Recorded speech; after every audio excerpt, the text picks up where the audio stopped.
Bonjour à tous et bienvenue dans cette nouvelle vidéo un petit peu particulière parce qu'on va faire de la méthodologie et on va voir comment éviter le piège de la fac. Alors, j'ai été étudiant avant vous et j'étais étudiant à l'université et du coup j'ai pu voir des choses, tester des choses et donc le but de cette vidéo c'est un petit peu vous partager mon expérience et puis si jamais vous entrez à l'université cette année, bah, vous allez peut-être pouvoir découvrir comment globalement ça fonctionne. Alors, comment éviter le piège de la faculté? Donc, la première chose à se poser, c'est quel est ce fameux piège? Et pour le comprendre, je vais décomposer un semestre de la fac avec les différentes échéances et ensemble on va comprendre en fait d'où vient le piège. Du coup, la première chose, c'est que vous allez commencer vos cours, et notamment les cours magistraux. Donc les cours magistraux, c'est quand toute la promotion, donc entre, je sais pas, 150 à 500 personnes, ça dépend des universités, vont assister dans des amphithéâtres à un cours théorique. Les cours peuvent aller d'1h30 à 3 heures. Et voilà, donc ça va commencer en début septembre, ça peut être mi-septembre ou alors fin septembre. Il y a des facultés qui commencent plutôt en octobre, mais en général, c'est à peu près là que ça va commencer. Ensuite, la deuxième échéance, c'est fin octobre. Donc là aussi, ça peut varier entre mi-octobre et fin octobre. Vous avez le début des TD. Donc les TD, c'est ce qu'on appelle des travaux dirigés, où là, vous allez être séparés en classes. Ça va être des classes entre 25 et 30 étudiants. Et cette fois-ci, vous allez beaucoup plus rentrer dans les détails. Là où, par exemple, si on prend l'exemple de la microéconomie, parce que c'est un thème qui revient énormément sur la chaîne, vous allez avoir toutes les vidéos un peu théoriques qui vont vous être données dans des cours magistraux. Et puis tout ce qui est trouver le panier optimal via un Lagrangien, ce genre de choses, tout ce qui est un peu mathématique, vous allez beaucoup plus le voir dans les travaux dirigés.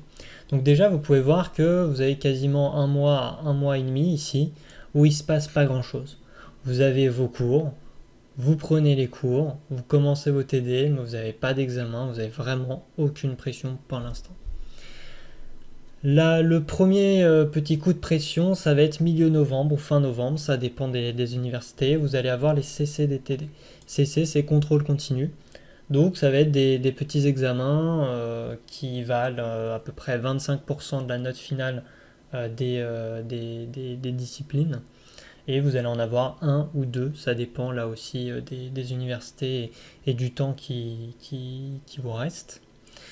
Et du coup, en milieu novembre, donc c'est important comme date, vous allez avoir vos premiers examens. Donc déjà, vous pouvez voir qu'entre septembre et novembre, vous avez quasiment 3 mois où vous n'avez pas d'examen. Et là, on commence un petit peu à voir le piège de la fac.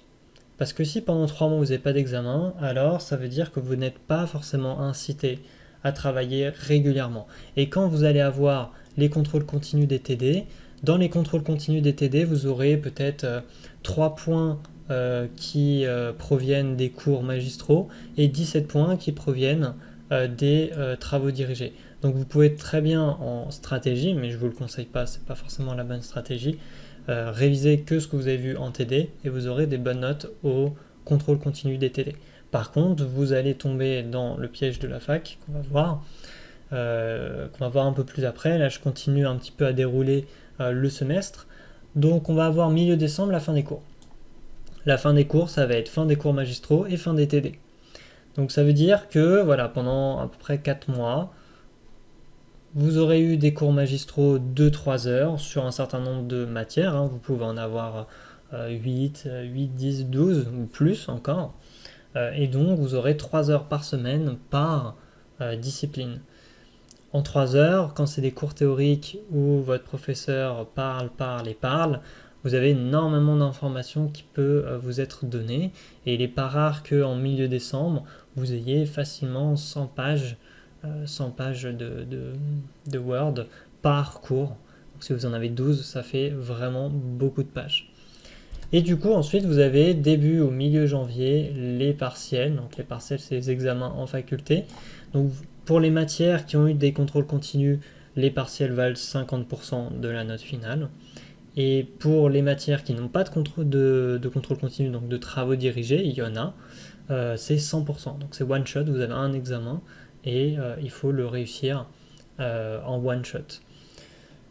Et du coup, on voit bien en plus qu'entre la fin des cours ici et les examens, vous avez la période de Noël. Et donc la période de Noël, c'est en général pas la période où on est le plus productif. Il y a également le Nouvel An, enfin il y a un certain nombre de choses qui font que on n'est peut-être pas les plus productifs. Et donc tout ça se combine et fait que on arrive au piège de la fac. Et le piège de la fac, c'est quoi? C'est on est pris au dépourvu. Quand on arrive aux examens, donc la dernière semaine des vacances de Noël, on est pris ici au dépourvu parce qu'on a 1200 pages à apprendre par cœur, qu'on a les TD à réviser et qu'on n'a pas suffisamment de temps. Et donc c'est là où vous retrouvez un certain nombre d'étudiants qui vont passer leur dernière semaine à travailler jour et nuit littéralement, à se doper à la caféine et qui au final vont peut-être vont en général valider leur semestre, mais n'arriveront pas à des notes, des moyennes de plus de 14. Et ça c'est très important parce que en fac, lorsque vous êtes en licence, donc L1, L2, L3, il est impératif d'avoir plus que 10. Et même, je dirais même plus, d'avoir plus que 14. Pourquoi? Parce que ça va vous ouvrir les portes des masters. Et si vous n'avez pas plus de 14 de moyenne générale, vous allez être vraiment restreint sur vos choix de master. Et donc c'est dommage de faire, de valider toujours à 10 sa licence et ensuite d'être bloqué en master et de ne pas avoir ce qu'on veut. Donc vraiment, je vous incite à ne pas raisonner comme ça. Donc c'est pour ça que je prends le temps de faire cette vidéo. Le but pour réussir en faculté, c'est de créer une autodiscipline. Je l'ai mis ici en gras. Et pourquoi on a besoin d'autodiscipline? Et d'ailleurs beaucoup plus, je pense, qu'en prépa, parce qu'en prépa, vous allez avoir des cols le samedi matin en général, où vous aurez en tout cas plus d'examens réguliers. Donc ça ne veut pas dire que vous avez moins de pression, mais vous êtes en prépa, vous êtes dans un univers de pression. Et donc ça veut dire que vous devez travailler. Si vous ne travaillez pas dans un univers de pression, bah, vous sortez, tout simplement. Alors qu'en faculté, vous avez ce fameux piège où vous avez un environnement sans pression. La faculté, c'est vraiment la liberté. Vous n'avez pas de pression, vous voyez, là, jusqu'à, on peut dire en fait, jusqu'à janvier, quasiment tout le semestre, vous n'avez pas de pression. Ou très peu de pression, un petit peu sur les CC, mais c'est très peu. Et donc du coup, au final, vous pouvez vous la couler douce pendant 5-6 mois, et vous arrivez à la fin, vous êtes KO.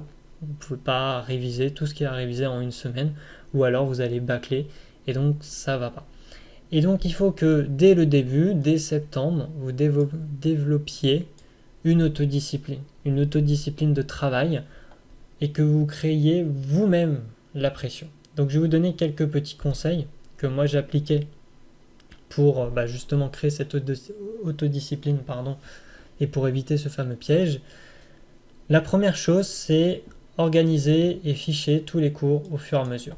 Lorsque vous avez vos cours à la fac, en général, vous n'avez pas cours toute la journée. Vous avez peut-être cours toute la matinée, tout l'après-midi, ce genre de choses, mais vous allez avoir du temps.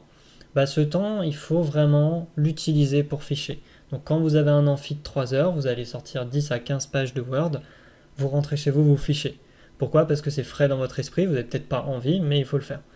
Et quand je dis ici ficher, il faut vraiment bien comprendre ce que ça veut dire ficher.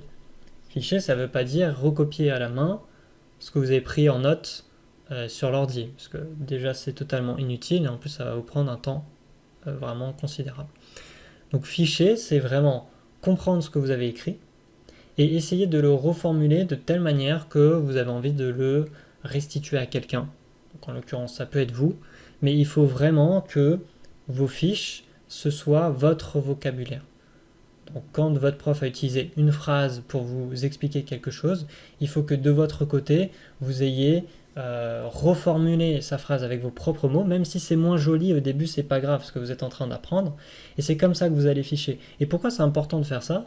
Parce que ensuite, c'est le deuxième point, quand vous allez apprendre les cours tous les week-ends, si c'est des fiches qui proviennent de vos propres mots, votre propre formulation, vous allez passer vraiment beaucoup moins de temps à l'apprendre par cœur que si vous gardez mot pour mot ce que votre prof vous a dit.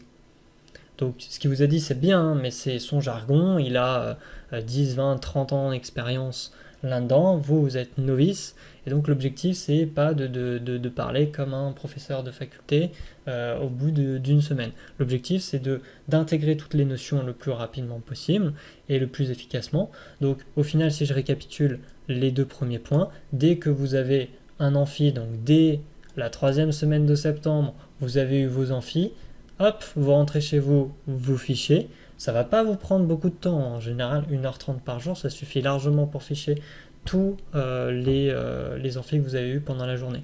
Et le week-end, samedi, dimanche, vous pouvez passer tout votre dimanche, tout votre samedi à apprendre par cœur vos cours, vous pouvez lisser toutes les matinées, le samedi matin, le dimanche matin, et vous avez encore votre samedi et votre dimanche après-midi de libre. Et ensuite, vous allez vraiment réciter aussi, réciter chaque semaine ce que vous avez appris. Parce que l'objectif, c'est pas la première semaine, j'apprends ce que j'ai fiché, puis ensuite je le récite plus jusqu'à janvier parce que vous allez oublier. Et donc là, je vous incite à vous référer à ce qu'on appelle la courbe de l'apprentissage, qui vous dit que lorsque vous apprenez quelque chose, il faut le répéter les 3 jours qui suivent, et ensuite une fois par semaine.